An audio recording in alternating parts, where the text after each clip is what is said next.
लावते सर, त्याचप्रमाणे लीला मॅडम आणि सुनील शिरसाट सर. मी राजकीय सामाजिक शैक्षणिक क्षेत्रात काम करणारा कार्यकर्ता आहे. 97 साली जेव्हा मी पहिली निवडून आलो तेव्हा माझं वजन फक्त 65 किलो होतं आणि 6व्या निवडणुकीत जेव्हा निवडून आलो तेव्हा माझं वजन 90 किलो झालं. आणि मग एकदा जिल्हा परिषदमध्ये लिफ्ट बंद असताना जिने सहज चालत गेलो. कॉलेज लाईफमध्ये मी स्पोर्टमॅन होतो, परंतु त्यावेळेस मला चक्कर आली आणि मग मला 15 मिनिटं झोपवलं. नंतर डॉक्टरने नेलं, तेव्हा डॉक्टरने चेकअप केल्यानंतर सांगितलं म्हणजे सर तुमचा डायबिटीज बीपी आता हाय झालाय, गोळ्या चालू करा ना, एका दिवशी अटॅक येऊ शकतो.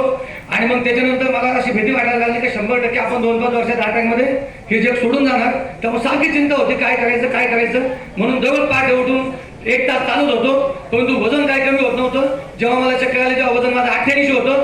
त्याच्यानंतर 6 महिन्यात माझं 90 झालं. म्हणलं गंगावरती कशी काय व्हायला लागली, पण माझं सुदैव मला हा वेलनेस प्रोग्राम मिळाला. आणि जे माझ्या स्वप्नात सुद्धा नव्हतं, फक्त 3 महिन्यामध्ये माझं 18 किलो वजन कमी झालं. आणि नंतर जेव्हा मी डॉक्टरांकडे गेलो तर माझा डायबिटीज गायब, बीपी गायब, गुडघे दुखत होते, कंबर दुखत होते, या सगळ्या गाठी निघून गेल्या.